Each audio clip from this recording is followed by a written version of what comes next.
Magandang araw mga kaibigan, isang microwave oven ang ating gagawin. Bali, ang sabi sa atin ng customer dito ay hindi umiinit ang tubig or yung pagkain na inilalagay. So, umuusok din siya at umuugong. So, yun po ang ating i-repair.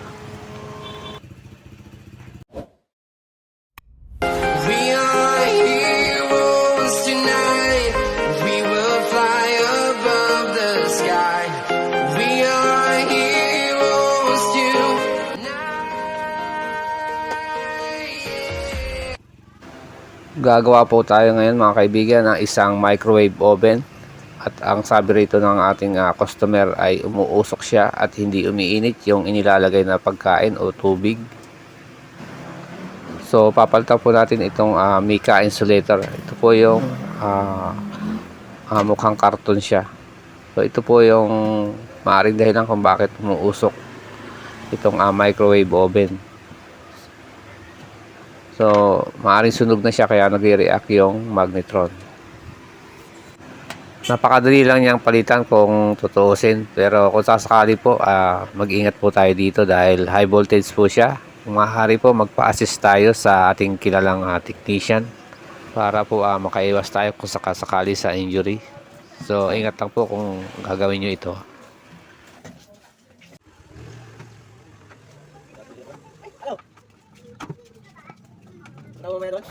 So bubuksan natin ito para makita natin yung pinakaloob niya mga kaibigan. So titingnan natin yung magnetron niya, checkin din natin.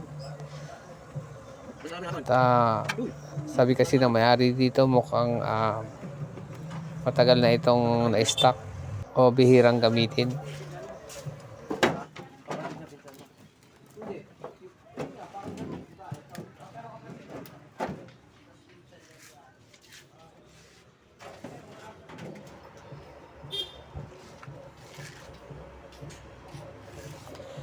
So ito po yung pinakaloob ng microwave oven. Yan po yung magnetron. So yan po. So lilinisin po natin yung loob dahil mukhang matagal na siya na stock.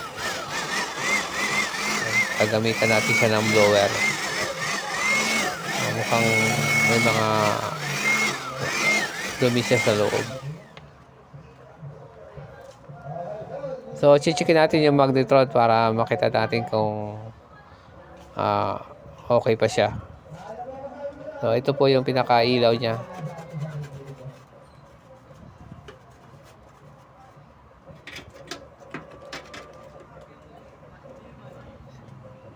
So, ayan po, bali. Kanina po hindi siya nailaw kaya checkin natin kung bakit hindi siya umiilaw. Kung sira na po to, bali papalitan natin yung pinaka-valve niya.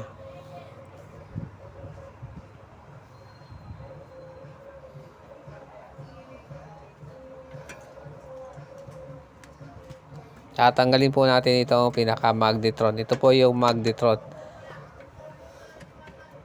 So, siya po yung lumilikha ng microwave kaya umiinit yung inilalagay nating pagkain or yung tubig.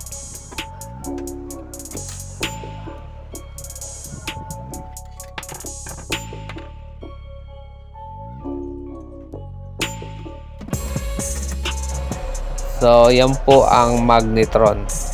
O medyo po yung pinaka-nozzle niya o yung nozzle, yung pinaka-dulo niya ay medyo natunaw na yung pinaka-bakal niya pero bali test natin siya kung okay pa. So, ang papalitan po talaga natin dito ay yung pinaka-mica insulator niya. So, kung iinit po siya na o mapapait pa niya yung pagkain or yung tubig na ilalagay natin pag tinesting natin. So, ibig sabihin po niyan okay pa itong magnetron. So, ibig sabihin niyan lumilikha pa siya na tinatawag na microwave. O kaya tinatawag siyang microwave oven.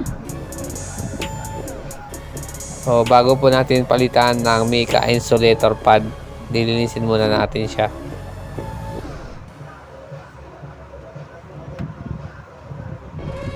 So, isa rin po sa dahilan kaya nagre-react yung microwave o yung magnetron yung maririnig yung pumuputok-putok minsan dahil kinakalawang na yung loob.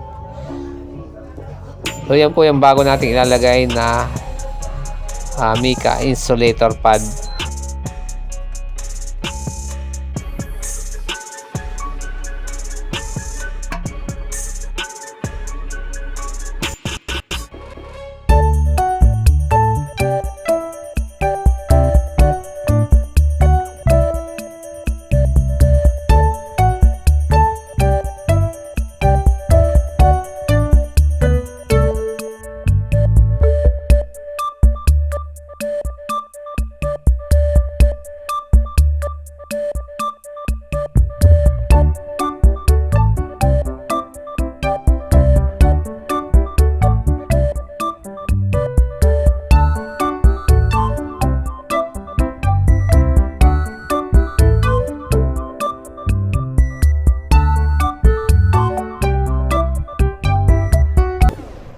So itatry natin kung iinit yung ilalagay nating tubig o kung iinit yung ating tetestingin.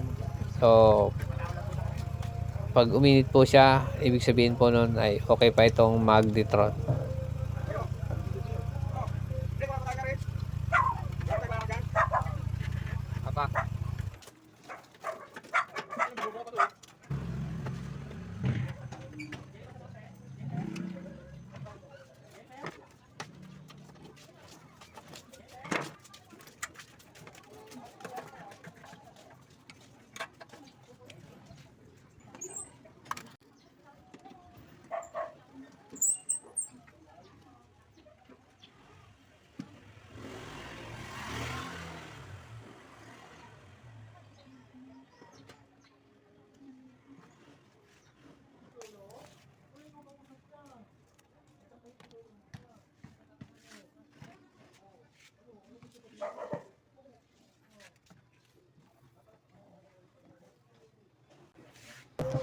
So titesting natin kung iinit na siya.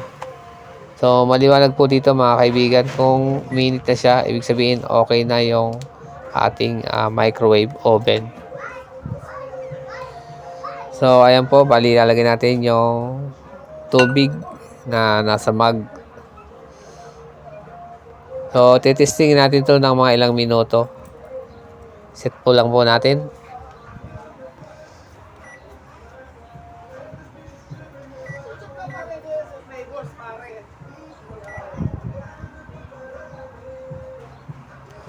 So ayan po, bali nag-set up po tayo ng ilang minuto para matesting natin kung iinit yung tubig.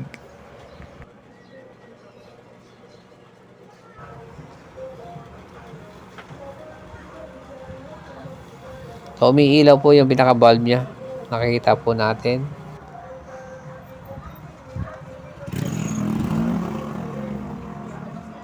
So from 8 minutes po. So yan po ulit po natin. Yan po ulit yung resulta natin na Mica insulator na nasunog. Bali magwa 1 minute na. From 8 minutes. So nasa mahigit 1 minuto na po tayo. So stop muna natin. Titestingin po natin o itatry natin tingnan yung tubig niya kung uminit.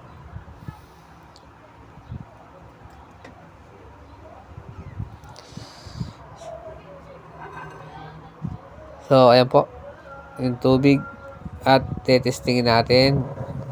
Ayan. So bali ang testing natin dito mga kaibigan ay uminit. So para maliwanag po, mukhang hindi pa siya gano'ng mainit kasi mga mahigit 1 minuto lang siya. So add po natin na testingin ng another 1 minuto, yung mahigit 1 minuto, para makita natin kung talagang umiinit na yung tubig. So from 8 minutes, 6 minutes na, mga 2 minutes mahigit na mga kaibigan.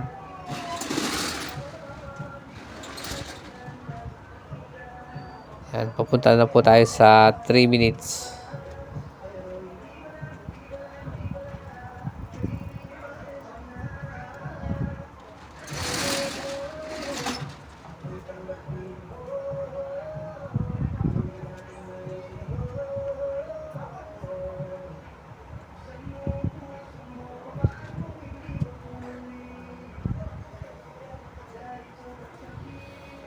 So, ayan po mga kaibigan, testingin ulit natin. Bali, tingnan natin kung uminit na yung tubig dun sa mug.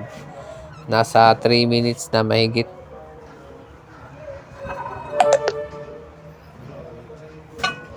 So, ayan po, bali nakikita natin na umuusok na siya. So, ibig sabihin po, uminit na yung tubig. So, ibig sabihin po niyan, okay na yung nailagay natin na ah, insulating pad o yung mica insulator. Kung ganito po ang nangyari sa inyong microwave oven at gusto nyo palitan yung mica insulator, kumonsulta muna po kayo sa mga kilalang technician o yung authorized technician para makaiwas po tayo sa injury kasi po ito ay high voltage. So, okay po. Marami pong salamat sa panonood at see you on my next tutorial video. Samsung. Magandang araw po.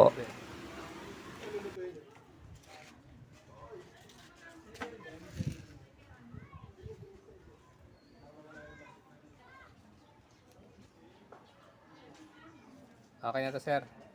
Okay na, boss.